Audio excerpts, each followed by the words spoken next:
ನಮಸ್ಕಾರ ಫ್ರೆಂಡ್ಸ್, ಎಲ್ಲರೂ ಹೇಗಿದ್ದೀರಾ? ಎಲ್ಲರೂ ಚೆನ್ನಾಗಿದ್ದೀರಾ ಅಂತ ಭಾವಿಸ್ಕೊಂಡು ನಾನು ಕೂಡ ತುಂಬ ಚೆನ್ನಾಗಿದ್ದೀನಿ. ಎಲ್ರಿಗೂ ಈಶ್ವರಿ ಕುಕಿಂಗ್ ಚಾನಲ್ಗೆ ಸ್ವಾಗತ. ಯಾರು ದಯವಿಟ್ಟು ವಿಡಿಯೋನ ಸ್ಕಿಪ್ ಮಾಡಬೇಡಿ, ಪೂರ್ತಿಯಾಗಿ ನೋಡಿ. ಇನ್ನೂ ಯಾರ್ಯಾರು ಈಶ್ವರಿ ಕುಕಿಂಗ್ ಚಾನಲ್ನ ಸಬ್ಸ್ಕ್ರೈಬ್ ಮಾಡ್ಕೊಂಡಿಲ್ಲ, ಪ್ಲೀಸ್ ಸಬ್ಸ್ಕ್ರೈಬ್ ಮಾಡ್ಕೊಳ್ಳಿ. ನಾನಿವತ್ತೊಂದು ವಿದ್ಯಾರ್ಥಿ ಭವನ ಹೋಟೆಲ್ ಸ್ಟೈಲ್ನಲ್ಲಿ ಚಟ್ನಿ ಮಾಡೋದನ್ನು ಹೇಳ್ಕೊಡ್ತೀನಿ. ತುಂಬ ಸುಲಭ, ಮಾಡೋದಕ್ಕೂ ತುಂಬ ಐಟಮ್ಸ್ ಏನು ಬೇಕಾಗಿಲ್ಲ. ಮನೇಲಿರೋ ಇಂಗ್ರೀಡಿಯೆಂಟ್ಸಿಂದನೇ ತುಂಬ ರುಚಿಯಾಗಿ ಇಡ್ಲಿಗೆ ಸಾಂಬಾರನ್ನ ಚಟ್ನಿನ ಮಾಡ್ಬೋದು. ಬನ್ನಿ ಹಾಗಾದರೆ ಅದಕ್ಕೆ ಯಾವ್ಯಾವ ಇಂಗ್ರೀಡಿಯೆಂಟ್ಸ್ ಬೇಕು ಅಂತ ನೋಡ್ಕೊಳ್ಳೋಣ.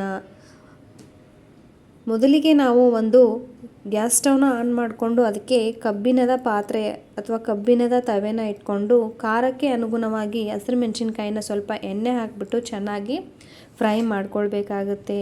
ನಿಧಾನವಾಗಿ ಫ್ರೈ ಮಾಡ್ಕೊಳ್ಳಿ, ಗ್ಯಾಸ್ ಫ್ಲೇಮ್ನ ಹೈ ಮಾಡಬೇಡಿ. ಫ್ರೈ ಮಾಡ್ಕೊಂಡ ನಂತರ ಒಂದು ಸ್ವಲ್ಪ ಕೊತ್ತಂಬರಿ ಸೊಪ್ಪನ್ನು ಕೈಯಿಂದ ಕಟ್ ಮಾಡಿಕೊಂಡು ಅದಕ್ಕೆ ಸೇರಿಸಿ ತವೆ ಬಿಸಿ ಇರುತ್ತಲ್ಲ ಅದರಲ್ಲೇ ಅದು ಚೆನ್ನಾಗಿ ಫ್ರೈ ಆಗುತ್ತೆ. ಗ್ಯಾಸ್ ಫ್ಲೇಮ್ನ ಆಫ್ ಮಾಡಿಬಿಟ್ಟು ಹಾಗೆ ಸುಮ್ಮನೆ ಅದನ್ನು ಕೈ ಆಡಿಸ್ಬಿಡಿ, ಅಷ್ಟೇ ಸಾಕು. ಜಾಸ್ತಿ ಕೊತ್ತಂಬರಿ ಸೊಪ್ಪನ್ನು ಹಾಕಬೇಡಿ, ಹಸಿರಾಗಿರುತ್ತೆ. ಮತ್ತು ಇವಾಗ ಒಂದು 4-5 ಟೇಬಲ್ ಸ್ಪೂನಷ್ಟು ಕಾಯಿ ತುರಿ ತೊಗೊಂಡಿದ್ದೀನಿ. 2 ಸ್ಪೂನ್ನಷ್ಟು ಹುರಿಗಡಲೆ ಮತ್ತು ಪುಟಾಣಿ ಅಂತ ಹೇಳ್ತೀವಿ ನಮ್ಮ ಕಡೆ, ಅದನ್ನು ತೊಗೊಂಡಿದ್ದೀನಿ.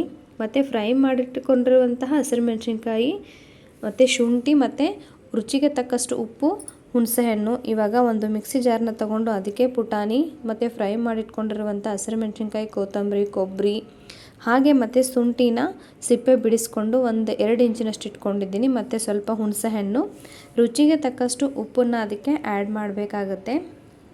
ರುಚಿಗೆ ಅನುಗುಣವಾಗಿ ನೀವು ಉಪ್ಪನ್ನು ಹಾಕಿ ಮೊದಲಿಗೆ ಇದನ್ನು ನೀರು ಹಾಕದೇ ಡ್ರೈ ಆಗಿ ಗ್ರೈಂಡ್ ಮಾಡ್ಕೊಳ್ಳಿ.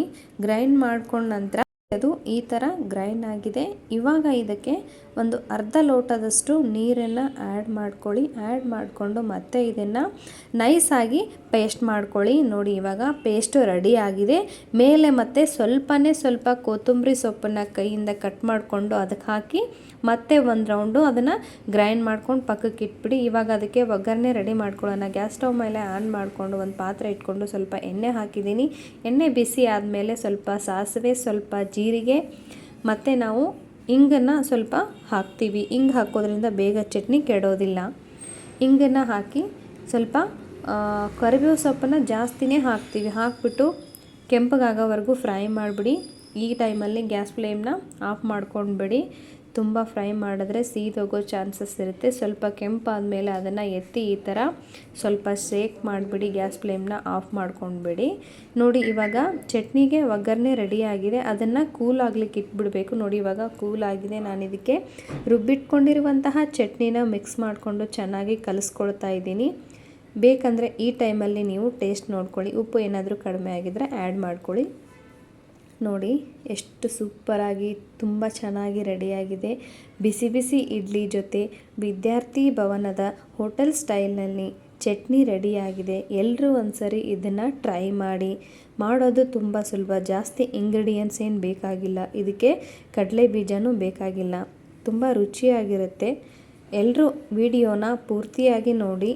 ಇನ್ನಷ್ಟು ಹೆಚ್ಚು ಜನ ಈಶ್ವರಿ ಕುಕಿಂಗ್ ಚಾನಲ್ನ ಸಬ್ಸ್ಕ್ರೈಬ್ ಮಾಡ್ಕೊಂಡಿಲ್ಲ ಅಂದರೆ ಪ್ಲೀಸ್ ಸಬ್ಸ್ಕ್ರೈಬ್ ಮಾಡ್ಕೊಳ್ಳಿ. ಲೈಕ್ ಮಾಡಿ, ಶೇರ್ ಮಾಡಿ, ಕಮೆಂಟ್ ಮಾಡಿ. ಮತ್ತು ಮುಂದಿನ ವಿಡಿಯೋದಲ್ಲಿ ಸಿಗೋಣ. ಎಲ್ರಿಗೂ ಧನ್ಯವಾದಗಳು. Thank you for watching. Bye.